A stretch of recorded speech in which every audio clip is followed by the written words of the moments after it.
है कि एक बार कोरोना पॉजिटिव होने के बाद रिकवरी कर गए व्यक्ति दूसरों के लिए मार्गदर्शन बन सकता है, जिसके प्लाज्मा दान करने पर 80% संक्रमित लोग ठीक हो सकते हैं। डॉक्टर साहब, वर्तमान में हम देख रहे हैं कि जो कोविड का जो प्रभाव है इस समय काफ़ी ज़्यादा देखने को मिल रहा है पूरे भारतवर्ष में। और जहाँ तक बात करते हैं हम अपने यमुनानगर ज़िले की, तो ज़िले में भी काफ़ी केसेस आ रहे हैं इस समय सामने। तो लोगों की एक जिज्ञासा भी है और एक भ्रामक प्रचार भी हो रहा है इस चीज़ को लेके कि किसी को भी जैसे हल्का सा किसी को खांसी, जुकाम, नज़ला या हल्का सा बुखार भी है, जो इन दिनों में जैसे ये जो दिन चल रहे हैं अगस्त सितंबर के, तो इसमें एक सामान्य सी बात रहती थी। लेकिन इसको लेकर भी लोगों के मन में एक काफ़ी जिज्ञासा है कि मतलब ऐसा क्या है कि उनको कोविड पॉजिटिव करार दिया जाता है। और तो क्या इस बारे में क्या कहना चाहेंगे, क्लियर क्या करना चाहेंगे? देखिए, इसके लिए हमें थोड़ी सी जो मेडिकल साइंस है वो समझनी पड़ेगी। हर साल इस सीज़न में खांसी जुकाम बुखार के, मामूली खांसी जुकाम बुखार के मरीज आते थे, आगे भी आते रहेंगे। लेकिन इस टाइम पे वो कोविड जैसे डायग्नोज हो रहा है, कोविड को हम लेबल कर रहे हैं, और कोविड की वजह से हमारे ना केवल मॉर्बिडिटी बढ़ रही है, हॉस्पिटलाइजेशन हो रहे हैं, और कोविड की वजह से डेथ्स भी हो रही है। अगर हम टोटल वर्ल्ड की बात करें, वर्ल्ड के सिनेरियो की बात करें, तो जिन कंट्रीज़ का हेल्थ केयर सिस्टम पूरे विश्व में दूसरे दर्जे का, सेकंड नंबर पे, 5वें नंबर पे, 6ठे नंबर पे है, जहां हम इटली की बात करें, अमेरिका की बात करें, वहां पे भी बहुत सारे लोगों की डेथ्स हुई है। वहां पे भी इसी तरह के हर साल फ्लू के केसेस आते थे, लेकिन इतनी मोर्टेलिटी नहीं होती थी। इसलिए थोड़ा मैंने जैसे कहा कि इसको बायोमेडिकल साइंस को समझने की आवश्यकता है। हमारे शरीर के अंदर जब बच्चा पैदा होता है तो उसकी निमोनिया से डेथ होने की संभावना बहुत ज़्यादा होती है बनिस्बत एक एडल्ट आदमी के, क्योंकि जब बच्चा जन्म लेता है उसके अंदर बीमारी से लड़ने की प्रतिरोधक शक्ति, जिसको हम इम्यूनिटी बोलते हैं, एंटीबॉडीज जो शरीर में बनती हैं वो कम होती हैं। और यही अवस्था एडल्ट एज में जो बुजुर्ग लोग होते हैं हमारे 60-70 साल से ऊपर के, उनकी भी अवस्था, उनकी भी इम्यून स्तर कुछ कम हो जाता है, उनमें भी एंटीबॉडीज का स्तर कम चला जाता है। जब हम लगातार किसी वायरस के या बैक्टीरिया के संपर्क में रहते हैं तो धीरे धीरे हमारे शरीर में उस बीमारी के प्रति के अगेंस्ट एंटीबॉडी बन जाती है। तो जो हमारे रूटीन के खांसी जुकाम बुखार के मरीज हैं, क्योंकि लगातार जब से हम बचपन से थे लगातार हम उस बीमारियों के, उन वायरस के संपर्क में आ रहे हैं, तो हमारे शरीर में उनके विरुद्ध कुछ एंटीबॉडीज बनी होती हैं जो हमें उस बीमारी से घातक होने की अवस्था में पहुंचने से पहले बचा लेती है। जैसे मैंने कहा कि बच्चों में नहीं होती, तो बच्चों में आज के समय में भी उन्हीं साधारण वायरस या बैक्टीरिया से मृत्यु होने की दर जो है वो बहुत ज़्यादा होती है। इन्फेंट मोर्टेलिटी जिसको हम बोलते हैं, उसमें निमोनिया एक इंपॉर्टेंट कॉज है। अब ये जो वायरस है ये जूनोटिक वायरस है जो जानवरों से इंसान के अंदर आया है। एक वायरस के अंदर एक प्रचलन चलता है कि वायरस जो है, जो वायरस ज़्यादातर ह्यूमन को इन्फेक्ट करता है वो ह्यूमन को ही इन्फेक्ट करता है, जो जानवरों को इन्फेक्ट करता है वो जानवरों को इन्फेक्ट करता है। लेकिन कई बार इसमें समय के साथ म्यूटेशंस होती हैं वायरस के अंदर, तो जानवरों वाला जो वायरस है वो इंसानों के अंदर भी इन्फेक्ट करने लगता है। चाहे हम सार्स की बात करें, चाहे हम बर्ड फ्लू की बात करें, चाहे हम H1N1 इन्फ्लुएंजा की बात करें, और अब चाहे हम कोविड की बात करें, ये वो वायरस हैं जो इंसान में जानवरों के माध्यम से आए। इसके अगेंस्ट हमारे आम व्यक्ति के अंदर एंटीबॉडीज नहीं होती, उनकी इम्यूनिटीज बीमारी के प्रति नहीं होती। इसलिए जब ये वायरस जो हमारे पास, जिसके खिलाफ हमारे पास एंटीबॉडीज नहीं है हमारे शरीर में, हमारा इम्यून सिस्टम उसके लिए स्ट्रेंथन नहीं है, ऐसा वायरस जो हमारे शरीर में हमारे मुंह, नाक और आंख के माध्यम से प्रवेश करता है, और वो यदि हमारी खुद की इम्यूनिटी थोड़ी कम है तो वो बहुत ज़्यादा मात्रा में प्रोलिफरेट करता है हमारे शरीर में, उसके लिए एंटीबॉडीज उसके अगेंस्ट है नहीं, तो एक संभावना बनती है कि वो वायरस हमारे लिए घातक हो सकता है। इसलिए एक साधारण फ्लू से, एक साधारण खांसी जुकाम के सीजन से, ये जो इस समय जो सार्स कोविड है जिसको लेबल किया गया वो घातक है।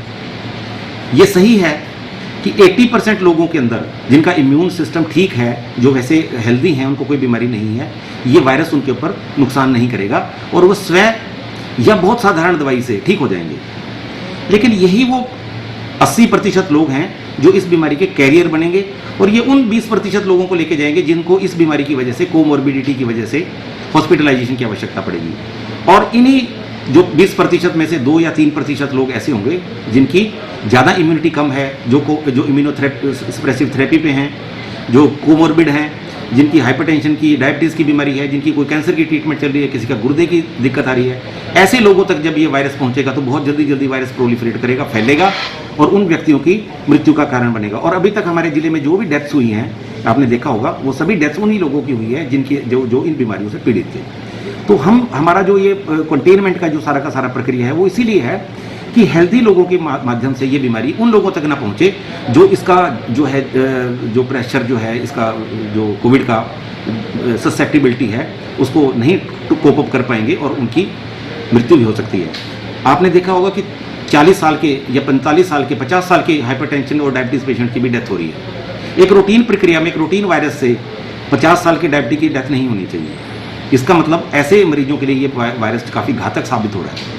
हमारा जो कंटेनमेंट का प्रोसेस है वो यही है कि हेल्दी लोगों के माध्यम से हेल्दी लोग इसके कैरियर ना बने और वो क्योंकि वो बीमारी को लेकर अपने प्रियजनों के पास ही जाएंगे तो ये वहाँ तक बीमारी ना पहुँचे। इसीलिए ये बीमारी आम जो हम खांसी फ्लू की बात करते हैं उससे भिन्न है। सर, ये तो आपने बताया कि जो बायोमेडिकल के दृष्टि से आपने सारी टेक्निकल इस चीज़ को बताया। एक और जो लोगों के मन में विचार आता है और अक्सर आ भी रहा है आजकल कि होम आइसोलेट किया जा रहा है, जो भी अगर कोई पॉजिटिव पाया जाता है कोई पेशेंट, तो क्या वजह है कि कुछ को हॉस्पिटल में एडमिट किया जा रहा है, हॉस्पिटलाइज किया जा रहा है और लेकिन कुछ को घरों में ही आइसोलेट किया जा रहा है, तो इसकी क्या कोई ऐसा कोई मापदंड सुनिश्चित किया गया है? देखिए, जैसे मैंने अभी आपको कहा कि 80% लोग वो हैं जिनको ये वायरस ज़्यादा दिक्कत नहीं करेगा, वो खुद या बहुत साधारण दवाई से ठीक हो जाएंगे। उनमें मामूली खांसी जुकाम होगा, हल्का फुल्का बुखार होगा और ऑक्सीजन सैचुरेशन उनकी मेंटेन रहेगी, जो बहुत इंपॉर्टेंट क्राइटेरिया है। यदि हम हर व्यक्ति को हॉस्पिटलाइजेशन करने शुरू कर देंगे तो जिन लोगों को सही मायने में हॉस्पिटलाइजेशन की जरूरत है उनके लिए बेडों की व्यवस्था कम हो जाएगी और उनके घरों पे भी या जो घर हॉस्पिटल पहुंचने से पहले डेथ होने की संभावना बढ़ जाती है। इसलिए सेग्रीगेट किया गया कि जो व्यक्ति नॉर्मल हैं, जिनको ज़्यादा दवाई की आवश्यकता नहीं है, जो नॉर्मल सिम्टम्स हैं और हेल्दी लोग हैं, उन लोगों को यदि हम घरों में भी आइसोलेट कर दें और जो साधारण हमारी दवाइयाँ हैं ये उनको टेलीफोन पर या संपर्क से बता दें तो वो लोग वहाँ पे ठीक हो सकते हैं। लेकिन हॉस्पिटल के बेड उन लोगों को के लिए सुरक्षित या आरक्षित रहें जिन लोगों को वास्तव में ही हॉस्पिटलाइजेशन की जरूरत है। तो इसलिए होम आइसोलेशन की प्रक्रिया शुरू की गई, लेकिन इसके लिए कुछ मापदंड निर्धारित किए गए। इसमें सबसे पहले है कि आपके पास एक सेपरेट आइडेंटिटी जगह, एक आइडेंटिफाइड सेपरेट जगह होनी चाहिए जिसमें अटैच्ड बाथरूम हो, ताकि आपके माध्यम से ये बीमारी आपके घर पे ना पहुंचे।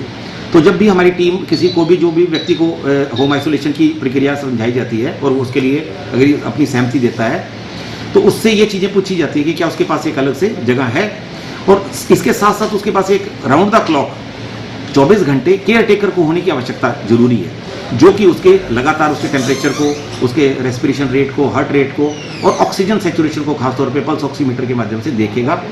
यदि उसकी पल्स जो ऑक्सीजन सैचुरेशन है वो 95% से ऊपर रहती है तो इसका मतलब वो स्वस्थ है।